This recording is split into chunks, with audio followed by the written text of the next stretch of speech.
अस्सलाम वालेकुम dear students, my name is Mohammad Dawood.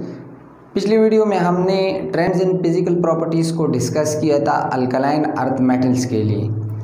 आज की वीडियो में हम कुछ केमिकल प्रॉपर्टीज़ के ट्रेंड्स को डिस्कस करेंगे अल्कलाइन अर्थ मेटल्स के लिए। So let's start.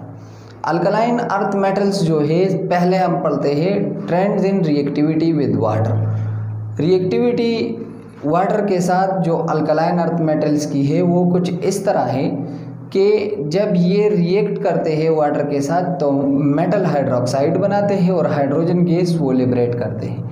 For example magnesium है, वो वाटर के साथ रिएक्ट करेगा तो मैग्नीशियम हाइड्रोक्साइड बनाएगा और हाइड्रोजन गैस लिबरेट करेगा। सिमिलरली कैल्शियम जो है वो वाटर के साथ रिएक्ट करके कैल्शियम हाइड्रोक्साइड और हाइड्रोजन गैस लिबरेट करेगा। अगर स्ट्रॉन्शियम है या बेरियम, रेडियम, इनके भी इसी तरीके से हाइड्रोक्साइड जो है वो बनते हैं। रिमेंबर, यहाँ पर जो हाइड्रोक्साइड बनता है वो एक्वस फॉर्म में Mg+2 और 2OH- की शक्ल में होगा, क्योंकि ये आयनिक इन नेचर होता है। यहाँ पर इम्पोर्टेंट पॉइंट जो आपने नोट करनी है वो ये है कि मैग्नीशियम जब स्टीम के साथ रिएक्ट करता है, यहाँ पर मैंने फिजिकल स्टेट गैसियस मेंशन किया है, तो स्टीम के साथ जब ये रिएक्ट करता है मैग्नीशियम ऑक्साइड बनाता है और हाइड्रोजन गैस लिबरेट करता है। तो ये इन दोनों चीज़ों को आपने याद रखना है। इसको हमने पीरियड 3 एलिमेंट्स में इन डिटेल भी इन दो रिएक्शंस को वो स्टडी किया हुआ था। अब ये पॉइंट इम्पोर्टेंट है कि when reacts with steam magnesium oxide is formed. दूसरी बात ये कि the reactions are slow comparatively to alkali metals as alkali metals have high ionization energy as compared to alkaline earth metals have high ionization energy as compared to alkali metals। Reactivity में अगर हम देखें alkali और alkaline earth metals के comparison को, तो जो alkali earth metals हैं वो जल्दी रिएक्ट करते हैं, इनके रिएक्शन मोर विगोरस होते हैं as compare to alkaline metals. क्योंकि अल्कलाइन मेटल्स जो है इनकी जो आयनाइजेशन एनर्जी है वो इनके स्मॉल साइज और हाई चार्ज डेंसिटी होने की वजह से इसकी आयनाइजेशन एनर्जी जो है वो ज़्यादा है। इस वजह से ये थोड़ा सा स्लोली रिएक्ट करेंगे as compare to alkali metals. अगर हम इसके ट्रेंड को पढ़ें कि रिएक्टिविटी में वाटर के साथ इसका ट्रेंड क्या है, तो down the group reactivity increase होती है।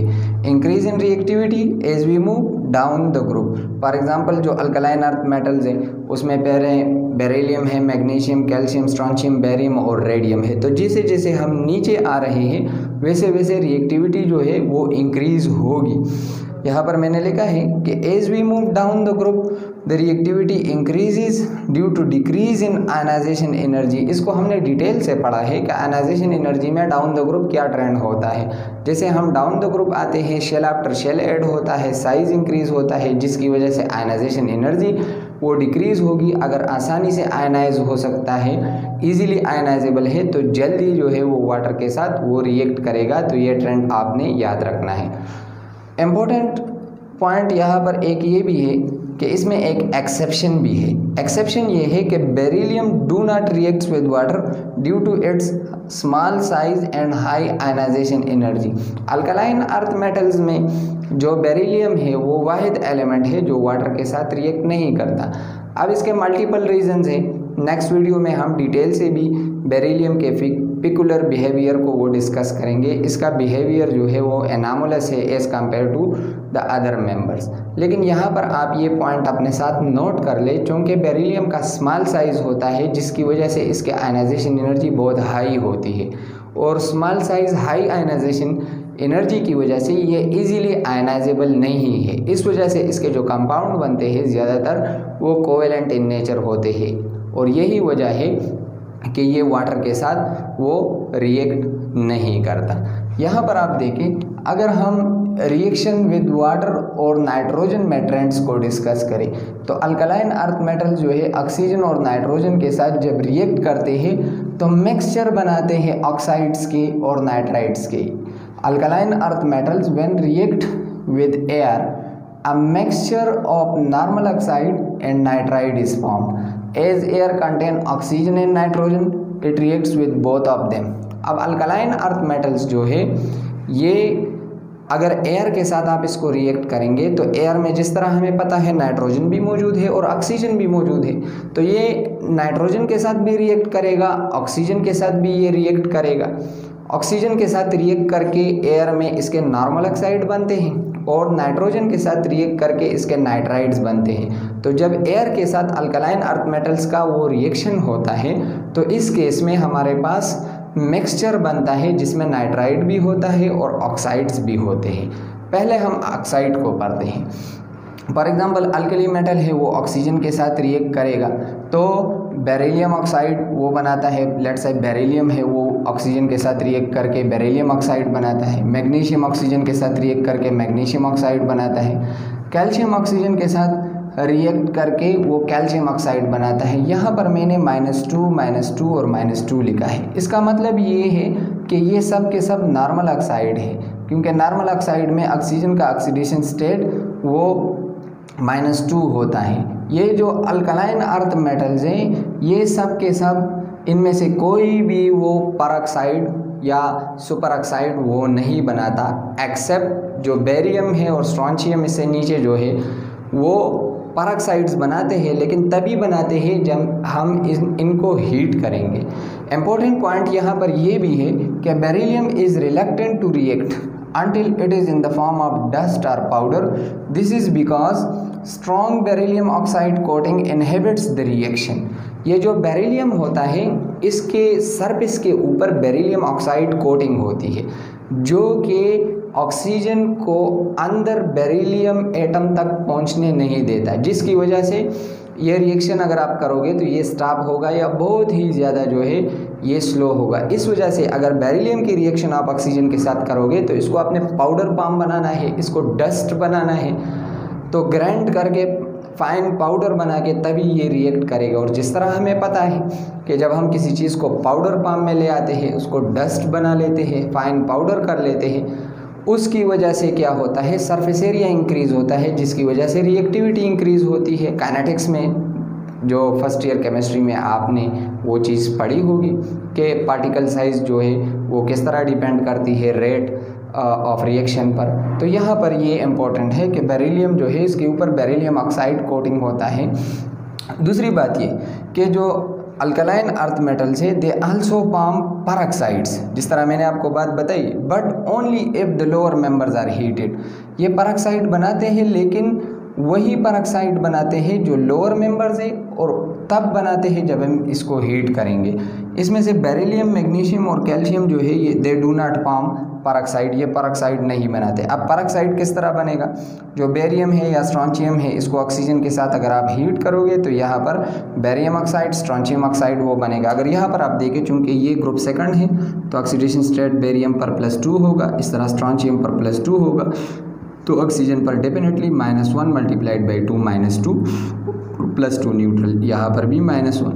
अब इसमें ट्रेंड क्या है? ट्रेंड मैंने यहाँ पर मेंशन किया हुआ है कि increase in reactivity occurs as we move down the group. Similarly यहाँ पर भी increase in reactivity occurs when we move down the group. अब अक्सर स्टूडेंट के जहन में ये क्वेश्चन होता है परऑक्साइड क्यों नहीं बनते, सुपर ऑक्साइड क्यों नहीं बनते? ऊपर वाले मेंबर जो है नॉर्मल ऑक्साइड बनाते हैं, फिर परऑक्साइड और फिर सुपर ऑक्साइड। इस चीज़ को हमने ग्रुप फर्स्ट ए एलिमेंट्स में जब ऑक्साइड्स को हम डिस्कस कर रहे थे डिटेल से पढ़ा भी हुआ था कि डाउन द ग्रुप जैसे जैसे हम आते हैं तो इलेक्ट्रॉन के लिए एफिनिटी जो है वो बढ़ती है। मतलब ये है कि आयनाइजेशन एनर्जी जो है वो कम होती है, इजीली आयनाइजेबल हो जाता है, अगर आसानी से ये आयनाइज हो सकता है।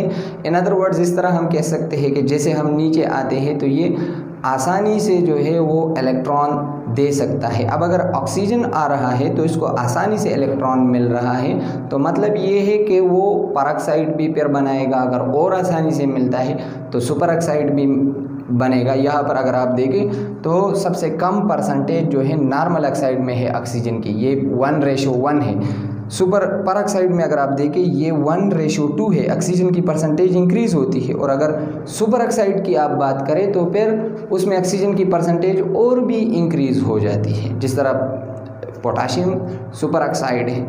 तो इस वजह से डाउन द ग्रुप हम आते हैं तो इलेक्ट्रॉन वो आसानी से वो प्रोवाइड कर सकता है, जिसकी वजह से डाउन द ग्रुप परऑक्साइड और सुपर ऑक्साइड की टेंडेंसी वो इंक्रीज होती है। लेकिन remember, alkaline earth metals only form normal oxide. Super oxide तब बनेंगे जब आप लोअर मेंबर्स जो बेरियम है और स्ट्रोंशियम है, इसको अगर आप हीट करोगे तो तब ये परऑक्साइड बनाएगा। इसकी रीज़न ये है कि अल्कली मेटल्स जो है, जहाँ पर हमने पढ़ा हुआ था कि वो सुपर ऑक्साइड भी बनाते हैं, परऑक्साइड भी बनाते हैं, उनकी आयनाइजेशन एनर्जी कम है, और जो अल्कलाइन मेटल्स है उनकी आयनाइजेशन एनर्जी वो ज़्यादा है। इस वजह से ये सिर्फ नॉर्मल ऑक्साइड बनाते हैं और परऑक्साइड सिर्फ हीटिंग पर ही वो प्रोड्यूस करते हैं। अब फाइनली अगर हम नाइट्राइड्स की बात करें तो तमाम के तमाम अल्कलाइन अर्थ मेटल्स वो नाइट्राइड्स बनाते हैं। इसमें बेरिलियम जो है नाइट्रोजन के साथ रिएक्ट करके Be3N2 बनाएगा। इस तरह मैग्नीशियम भी इसी केस में Mg3N2 बनाएगा, मैग्नीशियम नाइट्राइड। अगर ऑक्सीडेशन स्टेट में इसके ऊपर लिखूँ तो आपको समझ आएगा, ये +2 है तो 2 3 are 6, तो इस पर -3 आ जाएगा, 3 2 are 6। Similar is the case hair. अब ये जो अल्कलाइन अर्थ मेटल्स हैं, ये तमाम के तमाम अल्कलाइन अर्थ मेटल नाइट्राइड जो है ये आयनिक होते हैं, एक्सेप्ट बेरिलियम नाइट्राइड जो कि कोवेलेंट इन नेचर है। बेरिलियम जो है इसके बहुत सारे प्रॉपर्टीज़ जो है अपने ग्रुप मेंबर से वो डिफरेंट है।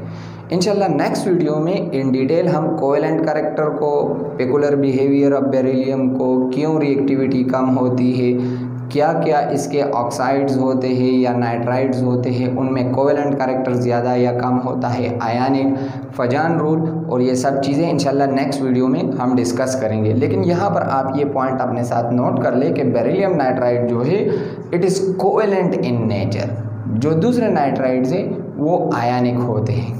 अब last but not the least सबसे इम्पोर्टेंट पॉइंट ये यहाँ मैंने लिखा हुआ है कि only lithium and all alkaline earth metals form nitrides, other alkali metals do not form nitrides. सिर्फ और सिर्फ अल्कली मेटल्स में सिर्फ और सिर्फ लिथियम का नाइट्राइड जो है वो स्टेबल होता है, लिथियम नाइट्राइड बनता है, जो दूसरे अल्कली मेटल्स है उसमें नहीं होता। और जो अल्कलाइन अर्थ मेटल्स है उनके सबके नाइट्राइड्स जो है वो बनते हैं, वो नाइट्रोजन के साथ रिएक्ट करके नाइट्राइड्स बनाता है जो स्टेबल होते हैं।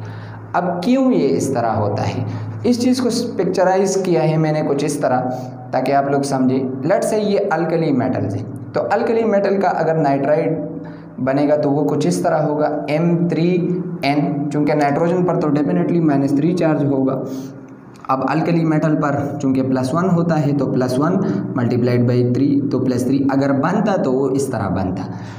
अब यहाँ पर ये एक मेटल आयन, ये दूसरा मेटल आयन, लेट्स से ये अल्कली है, ये अल्कली मेटल है, ये अल्कली मेटल है, और दरमियान में छोटा जो है वो नाइट्राइड आयन -3 वो पड़ा हुआ है। अब चूँकि लार्जर अल्कली मेटल के आयन्स जो है स्मॉल नाइट्राइड आयन के इर्द गिर्द वो पड़े हुए हैं। अब इनकी रिपल्जन की वजह से, चूँकि इनका साइज़ जो है वो लार्ज है, तो ये एक दूसरे के साथ रिपल्जन करेंगे, इस वजह से ये इसका नाइट्राइड अनस्टेबल होगा। अगर हम अल्कलाइन अर्थ मेटल्स की बात करें तो अल्कलाइन अर्थ मेटल का साइज़ जो होता है वो अल्कली मेटल्स के मुकाबले में स्मॉल होता है, एक बात। दूसरी बात ये कि उसका अगर नाइट्राइड बनेगा वो M3N2 टाइप होगा।